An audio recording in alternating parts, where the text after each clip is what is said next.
Thank you. Can I just check that my microphone is working really well and you can hear me in the back? Can you hear me all right? Brilliant. If that changes, please just let me know. We're here together. I want you to be able to hear everything I say. So in the tradition of the HALEVI school, Warren's work, I'd like to start with what we call the invocation, which really takes us through the four worlds. So let's begin in a traditional way that Warren Kenton would have begun.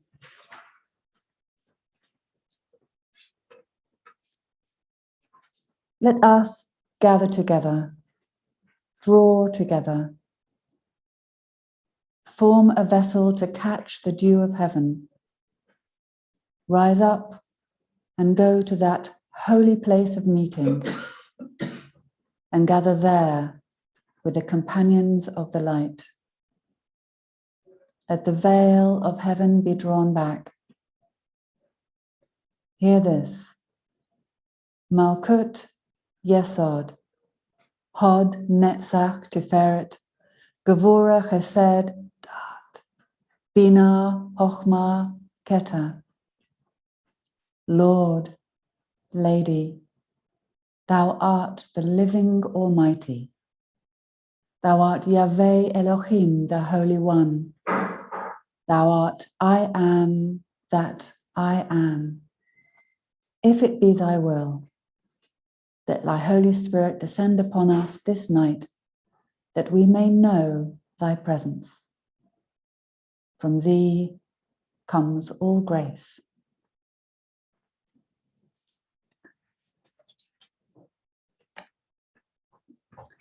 Kabbalah, as Greville said, Kabbalah, the word Kabbalah means to receive.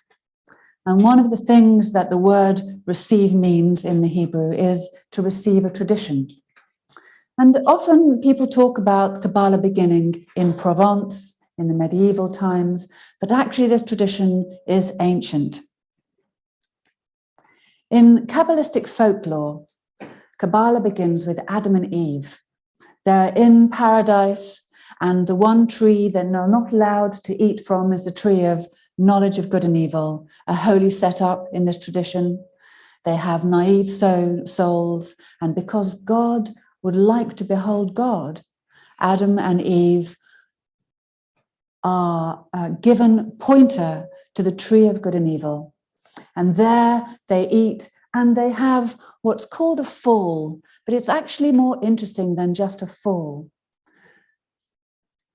The idea behind this fall in the Kabbalistic tradition is that there is an esoteric book given by either Archangel Raphael or Raziel, depending on different stories.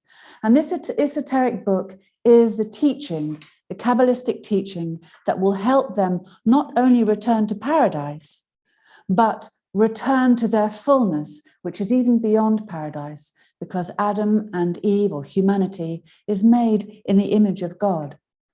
And we have the unique creative capacity to really evolve back into that relationship.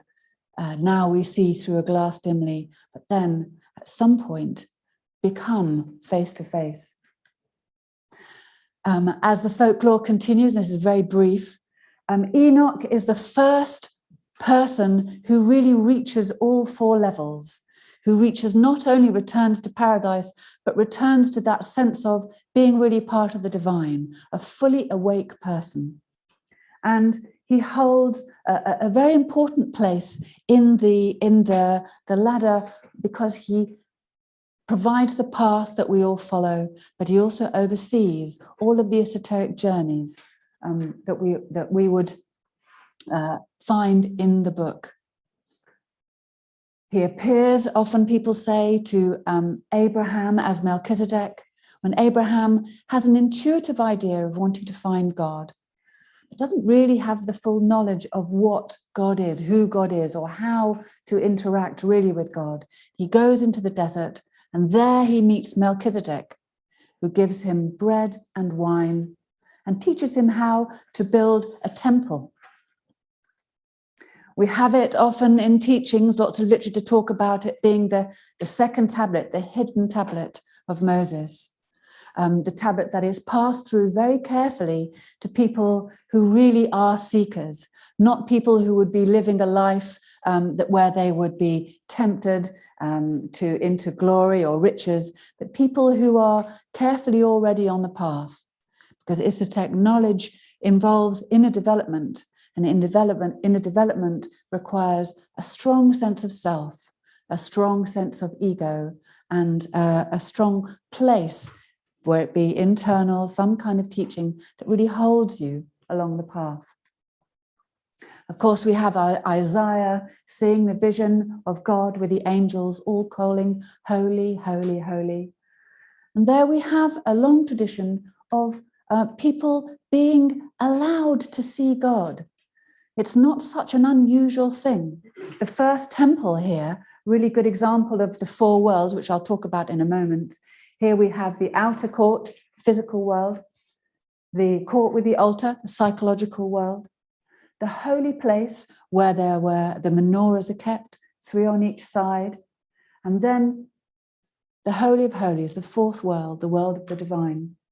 And in this place, in the first temple, the priests worked very hard to keep humanity going. The first temple was really designed with the idea that human beings are called to be priests to the rest of creation. That's our particular design. We are ordained, if you like. That's in our DNA. Some people have a question about the court of women, and of course there is a question about the court of women and how we were allowed in or not. That remains part of history. But in the first temple, archaeological digs have shown something called the Asherah tree. The Asherah tree was a statue of the divine feminine that was said to be in the first temple, not replaced in the second temple. Margaret Barker, a Cambridge academic, has written really interesting books on that. I highly recommend looking at her work. The other thing that was in the temple is the menorah.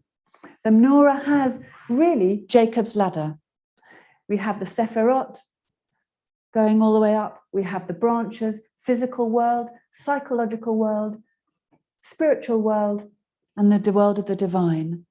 And this was all in the first temple, lining the big hall, the great hall of the priests, going up to the veil, which was woven by many women, that special veil, which was only lifted once a year when the high priest would be able to go into the Holy of Holies and hope that he was pure enough, would tie a rope to his foot to make sure that he would come out. If he wasn't quite pure enough, apparently he would just die. But if he was pure enough, he would be able to come out. But there was always a rope to make sure that he would be able to get out somehow.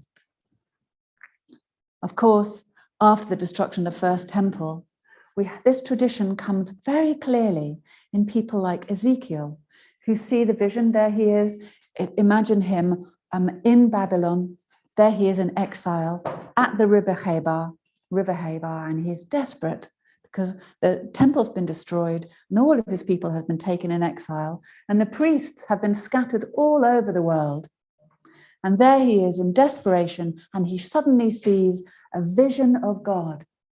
And this is where the Kabbalistic tradition really begins in strength with the Merkaba tradition.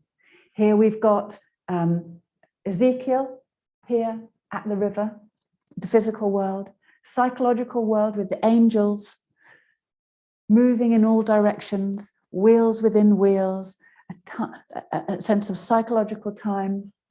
Then we have the Briatic world, the transpersonal world of archangels, and above at the top, the world of the divine, Adam Kadmon, the whole humanity really reflected in God, beholding God. And at that time, of course, there were other people who were really having a look at this kind of mystical tradition.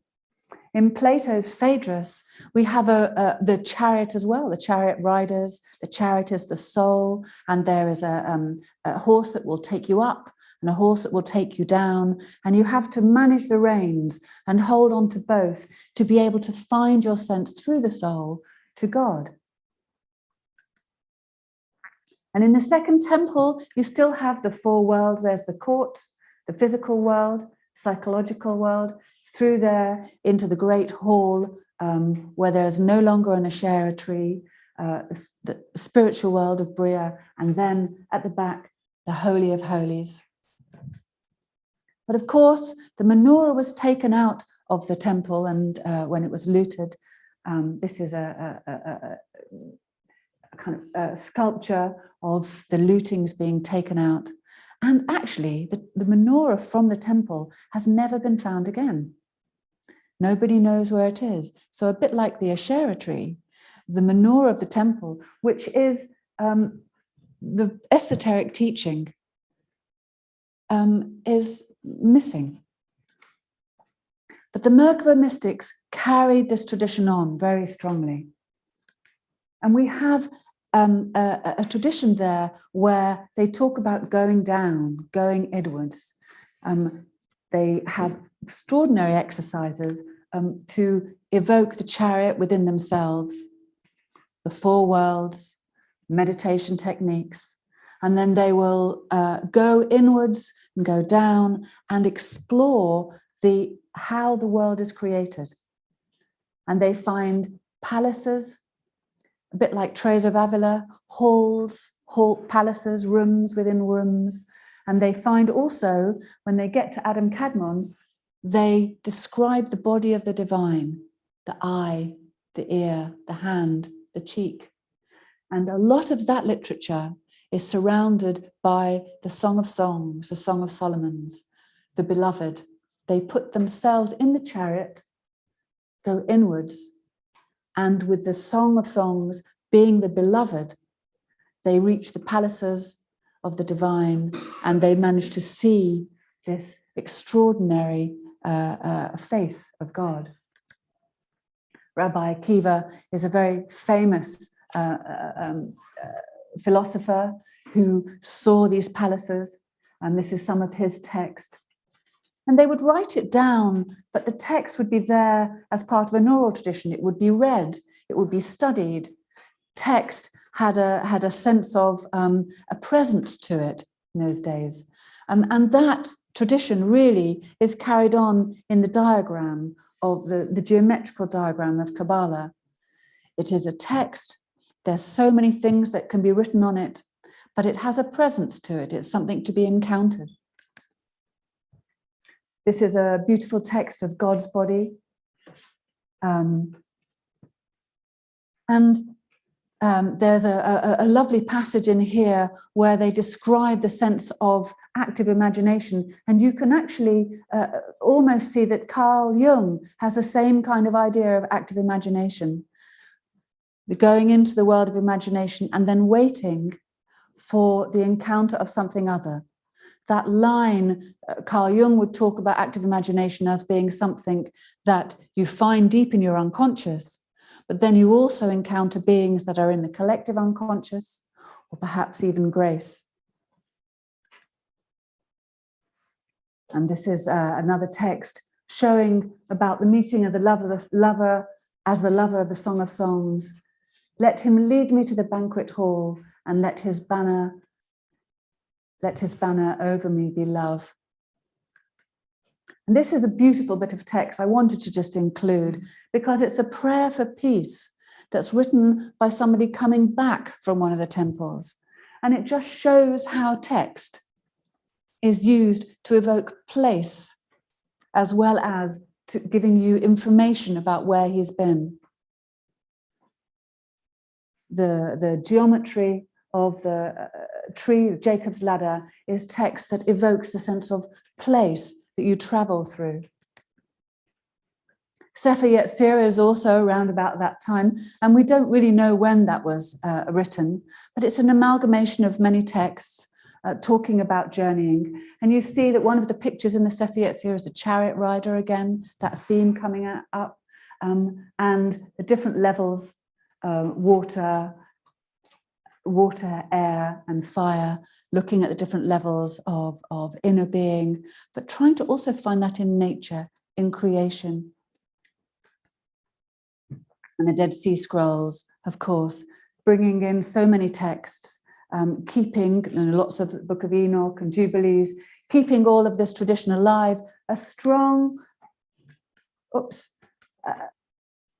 tree of life is a strong theme that's going through, and also the theme of the throne. There are many texts where the throne of Adam Kadmon actually speaks. And this throne is often a very feminine text. And again, Margaret Barker writes very well on this. The throne is seen as the divine feminine, and then Adam Kadmon, the divine masculine sometimes. So the throne itself can have a voice, and people will journey to the throne and ask the throne questions and meditate on what the responses are. And of course, we have the Gospels, this incredible movement.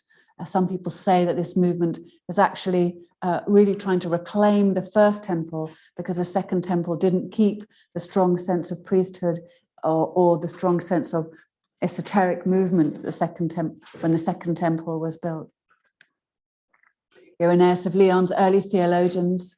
Now, Irenaeus of Lyon is really interesting in this context because he puts Christ at the very beginning of creation. So when creation happens, so does Christ happen, and Christ and creation come together and are kind of bountiful in that way and help us all rise back to that moment of creation where God beholds God. And the Desert Fathers as well. Again, seeing visions, I have often seen tens of thousands of angels standing before God. So that's one era that I just put before you as being the kind of beginning, the real essence of where the Kabbalistic tradition comes from. But what are they really talking about? Well, let's just have a look at the beginning of the tree. At the beginning, of course, God is beyond everything, even nothing. But at the beginning, it said there was nothing, ayin. And then when nothing is so full, and it's very hard to use language to describe this, nothing, suddenly there is something, everything, all fullness, all nothing and everything. And it's not that nothingness was a void ready for something to come in. It's this dynamic that just comes because there was a presence of nothing, and nothing is God wanting to behold God. Then comes the fullness of everything, of something. And then there's a moment of contraction called Tzimtzum. And in that moment of contraction brings a void, an opening. And the opening, the void, is often thought of as being something that's alive with life. It's not an empty void. It is an opening of creation where all connections are there in potential.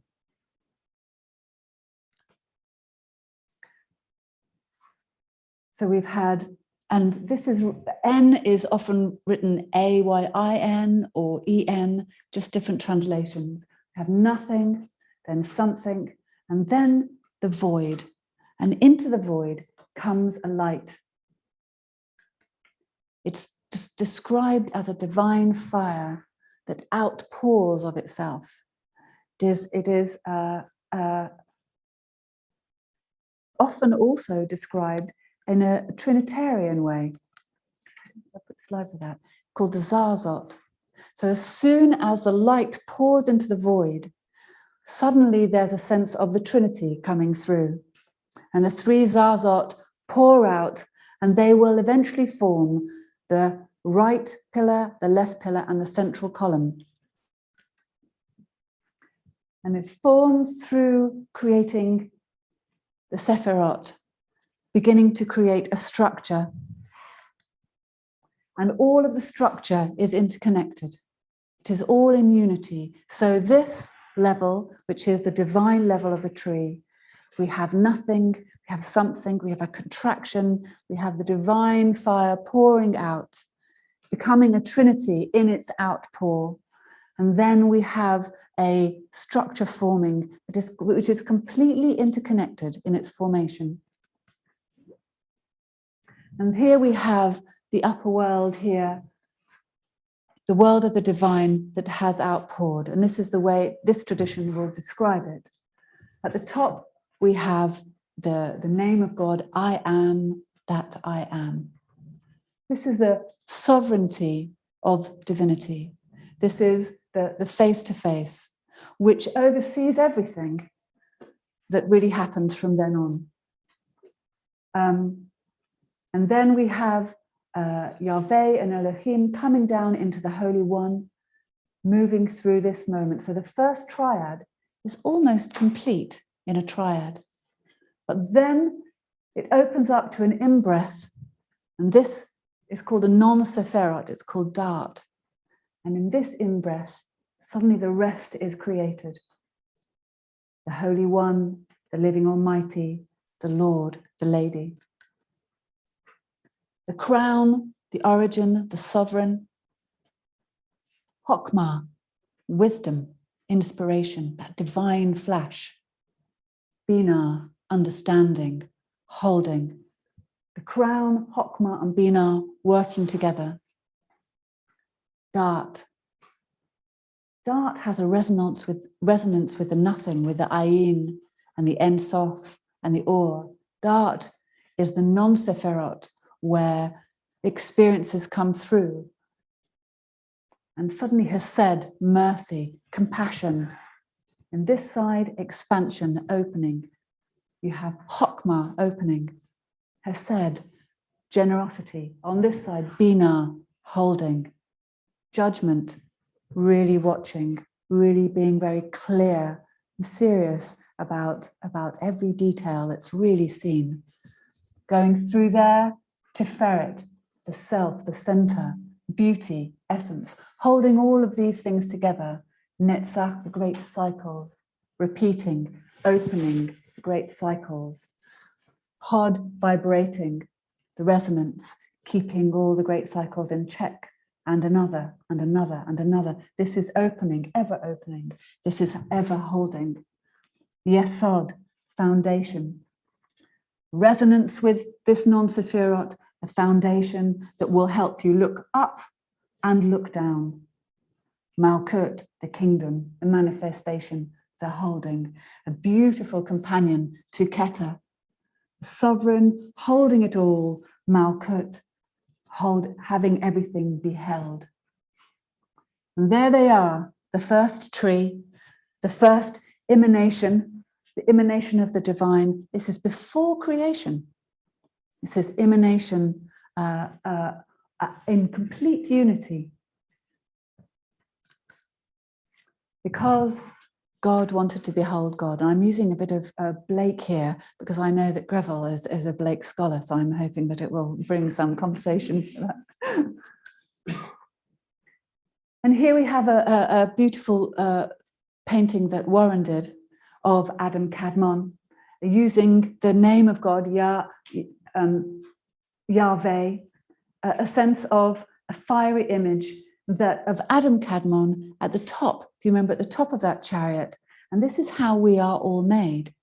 And this is how the world, the top world of the divine shows us to be. And here's a really lovely picture just showing that, illustrating, of Helen Eilon, who's one of my favorite artists. She knew Mark Rothko and had some really interesting encounters with him as part of that movement. An extraordinary Orthodox Jewish background, which she managed to come out of. And she did some incredible artwork on the divine feminine. And this is having the language of God written all over her body. And she was in a gallery for ages, having that beautifully projected. So that's the first world that I've given to you. But now I'd like to just talk for a moment about the Middle Ages, which really is based on Plotinus, the Neoplatonic thought that had been coming through. Plato, of course, had the cave, the idea that we are bound in the cave, looking at the shadow of things, and then maybe, if we're lucky, one of us will wake up, turn around and look behind this and see that actually there's somebody with a small puppet making shadows. And if we're really lucky, we'll be able to break free and go back there and see there's a fire, and be able to walk beyond the fire and climb up and out of the cave. And there we'll see the great ideas. Beautiful description of how to really find the essence of everything that he was talking about. Well, this was put into a much more of a system of 4 worlds in the Neoplatonic movement. And here we have that very strongly in Kabbalah. And this is the era where the word Kabbalah really was started to be used officially as a tradition. 4 worlds: the physical world, the tree of action, the body; the psychological world, the tree of formation, the psyche; the tree of creation, the spirit, the transpersonal world; and the divine world that we've just seen. Solomon ibn Gabirol was the person who actually wrote a text, Fons Vitae, that was read by many generations, not knowing who wrote it at all. Some thought it was Christian, some thought it was Muslim, some thought it might be a Jewish writer, but it wasn't until the 1800s that someone discovered that it was actually him who wrote it. But he was a really interesting Spanish thinker, and he wrote a great poem, Keter Malkut. So he was starting to bring out the idea of Sephirot and 4 worlds very strongly. Isaac the Blind, Book of Behir, which is also a collection of different thoughts. Moses de Leon. We don't know if Moses de Leon wrote the Zohar, which is also a compilation of different writings describing the Sephirot, the 4 worlds. But he said that it was written by Shimon bar Yochai. But this tradition has a very strong tradition of meeting, grace, listening to guides. So it could have been that it was sort of inspired in both ways. Oops, what's next? So the 4 worlds, so we have the 4 worlds, and in this tradition, they interlink. And that's really due to Warren, who was studying with Glyn Davis at the time. And what they did was they laid out all 4 worlds together, connecting with the top Keter to Malkut. And suddenly they found that they slotted in one world resonating behind the other, mostly. The physical world here, resonating from its Tiferet into the psychological world, into the spiritual world, and then into the divine. And then you get, here it is. So you can see that this is the physical world there. And then the psychological world, spiritual world, and the divine world. 2 pillars of dynamic pillars, one expanding, one contracting. There's 2 pillars. And then the central column of consciousness, climbing all the way up. And the next world is Bria. Now, this is the place of creation. Until this moment, there was no creation. It was just unity. And this is the beginning of good and evil. But here, there are massive dynamics, opposite dynamics. And we have the days of creation and the affirmation that it was good. But it's creative, and it's the space, the place of archangels. You can see we've got archangels on the right and the left, healing, expansing, revelation, and then angels of contemplation, of contraction. And there we have the idea that each angel has a job according to the Sephirot that they hold. And they lead the other angels, because the other archangels, because they work, they see from their perspective, and they work in unity.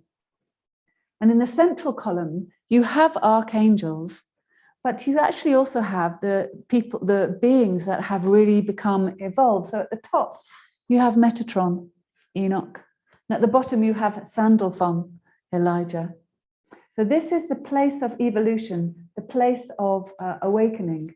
And these are the great beings, the archetypal beings who will, who keep everything in check, who hold the cosmic order, and who may visit you. I mean, if you're Mary and you're going to conceive Christ, like Angel Gabriel will visit you, but would be watching over everything. What is an angel? It's a messenger. Very different to human consciousness, where we have free will and can name the animal kingdom. Messenger, it has its task and its place. Yeah. And this is the place of Plato's ideas. This is the place of the archetypes.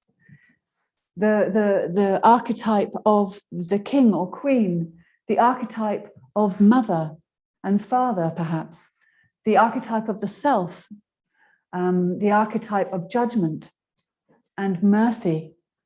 This great place of archetypes where time is full. Lots of people call this world, this spiritual world, this transpersonal world, timeless. But perhaps a better description is time full, because there's no separation, but it is still full of all of this, of being. An archetype can be tapped into, and it will have all past and future in it at the same time. And then we come down to the psychological world, the world of form, where there are angels. In the transpersonal world, it's archangels.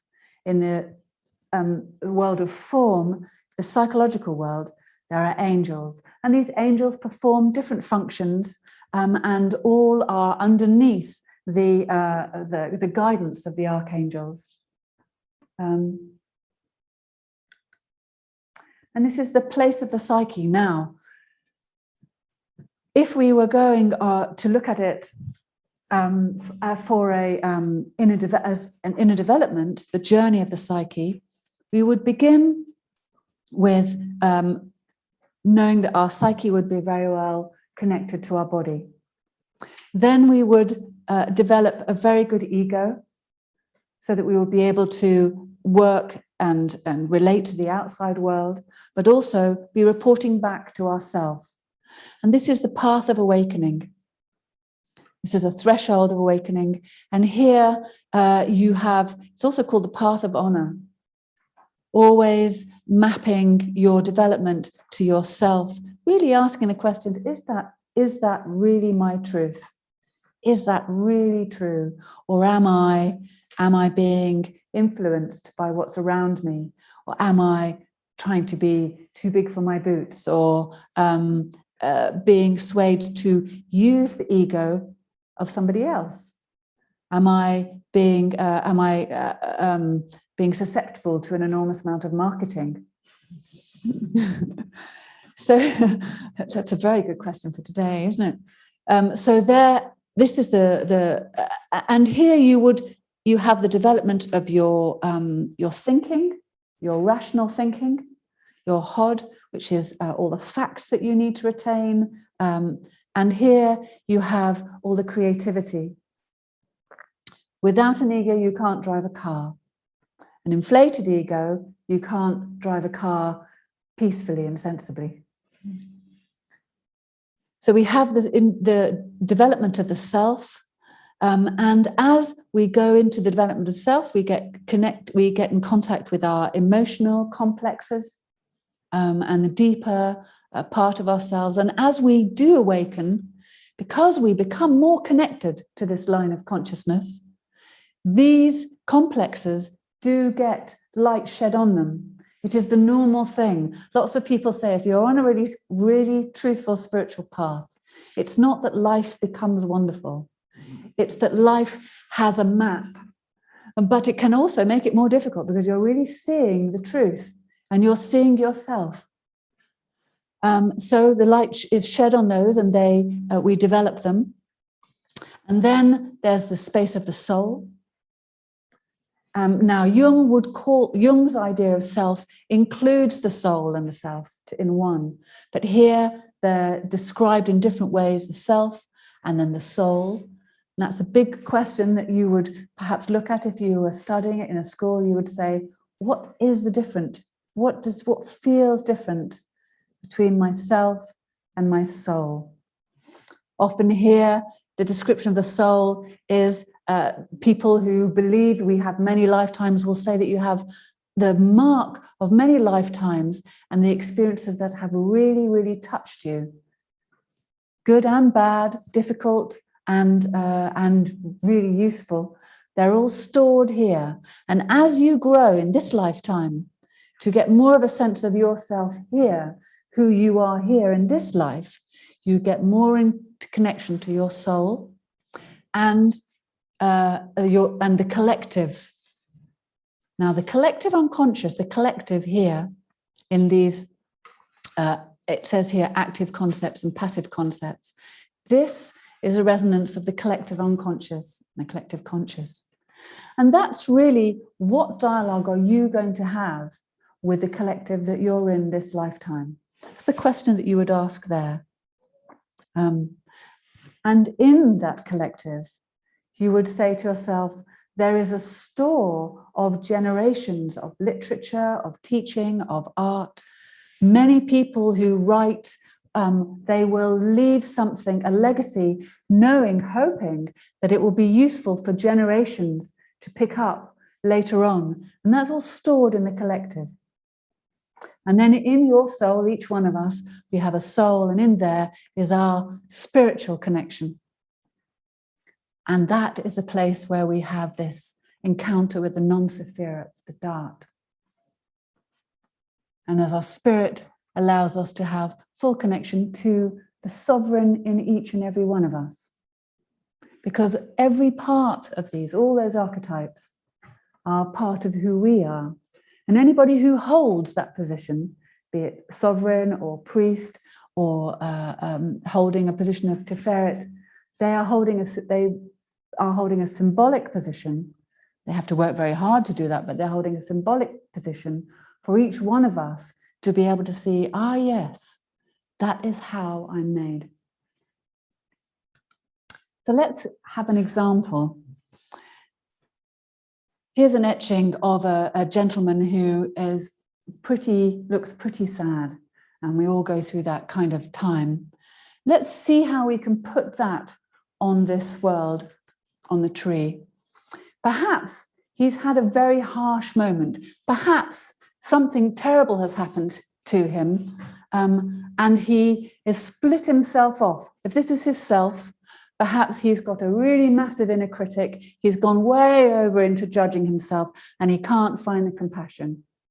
Or perhaps he's just really feeling that he should be helped by everyone and everything, and hasn't really seen the harsh truth of where he really is right now and how he can find help if he gets to center and looks at both sides.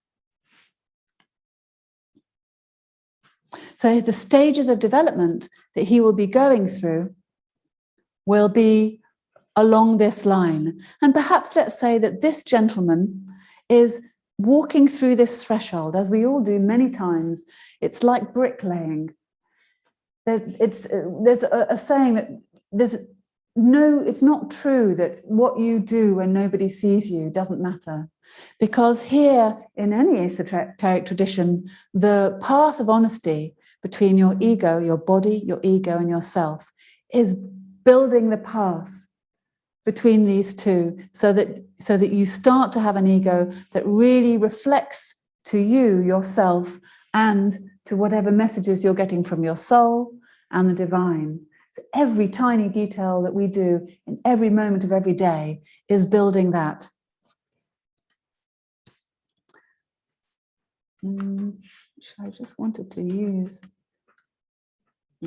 So I'll use this one. So what may have happened with him is if he has had an awakening that was a rude awakening, these emotional complexes that I described, if he's still in despair and hasn't quite found his self, which can actually be a useful initiation for all of us. It's not necessarily something that's terrible to happen to us. You know, we talk about karma. Karma that idea isn't always because we've done something wrong. It could be just the next awakening that we need to be going through. If he's not connected in this way, if that severed him in some way, broken him, his complexes will be coming down the sides and not through the central column of awakening. Not through that. They're coming down the sides and seeping into his body. So he might be somatizing it in his body, or seeping into his ego, where he will have rages, has to, omnipotent rages, or desperate feeling that he just cannot function in the world at all.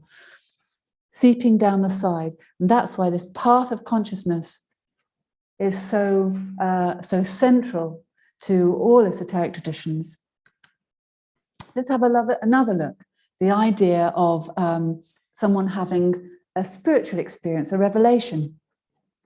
This is a great picture by Rembrandt of somebody working in their study, and there they have this extraordinary insight. It's as if the presence really comes to them and they've seen something. Suddenly DNA, look, there's the helix, or suddenly gravity, as good as an apple falling on your head. There it is, boom, I can see it all.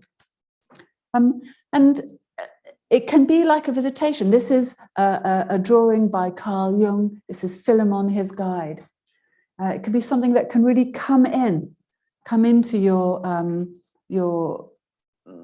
room or your being in a way that feels like a guest. Even if it is that you are reaching into the collective, this sense of revelation can come in as a guest because you did not as yet know it, and you will be changed by knowing it. So where does that work? Well, it's this place of Dart that it comes through, this non-sephirot. And that's the place that I showed you that has that extraordinary nothingness, somethingness, and then the zazot, the contraction and the outpouring. This Dart is grace that moves around all over the ladder. A religious language would be used to show the development of a person, would be the devotional, first of all, the devotional self, then a sense of purity, purifying the soul, purifying the self, sincerity with the path of honor, being with God always, going to yourself, realizing that your selfhood is never alone. It is always in dedication to the Holy One. And once you really find that sense of self and service, you feel a sense of holiness, which is really the place of service. And then you find that you are always waiting for, watching, and seeing that there's continual blessing all around, and then you're really in the presence. This is a great picture of Simon Burney, who's also showing that sense of Dart, where we all have that sense of waiting. When I was training to be an Ignatian spiritual director, we had to do a 30-day silent retreat. And I was in Loyola Hall, and in the caves underneath, we had to do 1 hour prayer and meditation, and then 1 hour off and journaling all through the day. And then through the night, it would be 1 hour prayer and 2 hours off. And then you'd see your spiritual director every morning and report what had happened to you. And you'd be given another passage of text to be praying with. But mostly you'd do something called Lectio Divina. You'd look at the text or read the text, and you'd find which part came out to you. Like the chap in the study, one part would spring out to you, and you got to, because you were only doing that, you got to really feel when that happened. And perhaps I'm looking at the text of Galilee, and there suddenly I've got the sense of the fire, building a fire and waiting in Galilee. And I just would be meditating on that and just wait for a long time, getting to know the difference.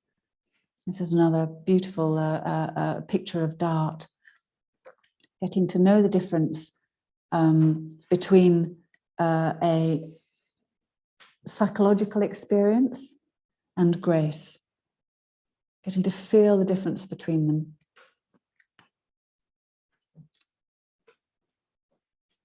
And so, this is a really good picture of the four worlds, just showing you how, because they're interlocked behind each other, just showing you how much that dart really comes throughout the ladder, and how it unveils God more and more as you go up. But really, the ladder is so interesting to study, and because each Sephirot really has a whole ladder within it as well. And finally, the physical world. The physical world showing exactly the same principles, because all is sacred. It has the dynamics of the body, the anabolic process, the catabolic process, the autonomic system, all been mapped onto this tree, central nervous system. And so you can see that when we have that sense of something being somatized coming down the side, some people like to study it like in that way. I remember speaking to somebody who was a really good acupuncturist, and they use this to try and help them see what's really going on with their clients. Oops. And so for this tradition, or for any tradition, what you really need is great conversation. What you really need is companions and teaching, and to be able to bash it through, to be able to discuss it. Because as Warren always used to say, the next generation has to bring it alive again. And that is something to celebrate, the mobile phone there. So here's a great example of rabbis meeting in Toledo, where there was a great exchange of ideas between the Christian, the Muslim, and the Jewish community. And in a school of the soul, you will have a teacher, you'll have the students, you'll have a place. That place could be moving around, and then you'll have your inner teacher and the source, the tradition of teaching. Here's one teacher who's had a school of the soul more recently. Generations of students have gone on to apply what he taught to them in all manner of different jobs, work. This is a place where there was meetings, many meetings. Whoops. Summer schools where the creation was acted out, exercises to try and understand the different worlds, how they work, everybody experiencing it together. Pilgrimage, this is the tomb of Moses Cordovero.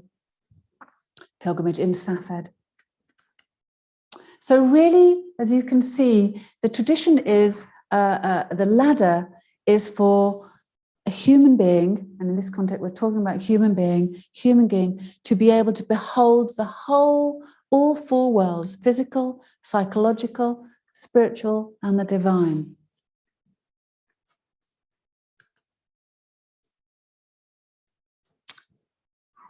Central column and two pillars. The psychological tree there. One final example, a more of a collective example.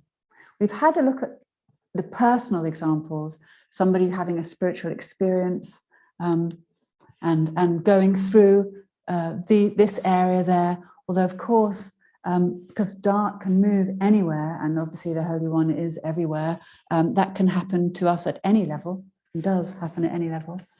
Here's a collective, where mapping a collective issue onto the tree. You would have, you have a look at these collective triads here that resonate so much, they're so close to Bria, transpersonal.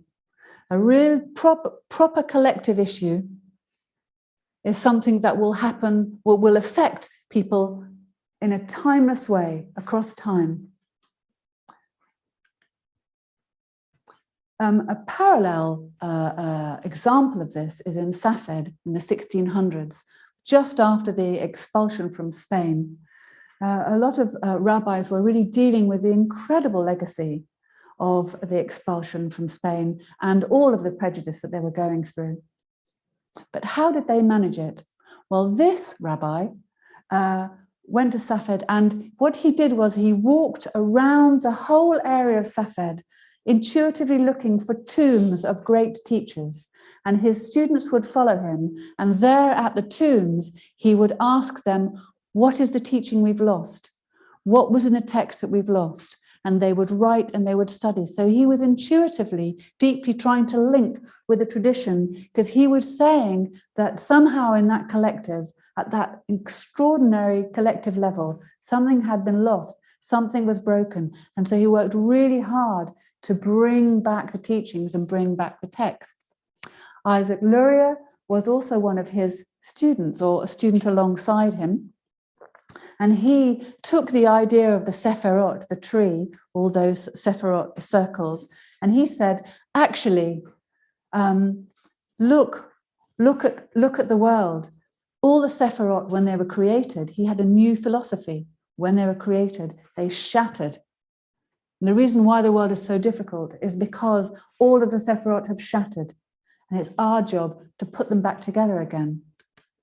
But Moses Cordovero, which is the line that we are in this school, said, no, the vessels can never be shattered. The Holy One created it and it was good. The Sephirot are always there. It's our job to stop, notice, and be of service of bringing everything back out into the open. The esoteric teaching is always there, ready to be found, and it is always whole. And so we would look at the collective, the environmental crisis that we're all feeling, and we would ask the question, how do we make it whole? How do we see a bigger picture that is more holistic? What part of tradition have we been severed from? How can we all individually work to awaken ourselves to be able to see something more whole? Because as the tradition and the Jacob's Ladder will teach us, it's not only finding how to make everything whole outside in the world, but to be able to do that, you also have to work inside to find that wholeness within yourself. Responsibility and potential. We were created, in this tradition, it says that we are created human beings to be able to be as creative as the divine. It's an incredible gift because it's a gift of love. But because it is our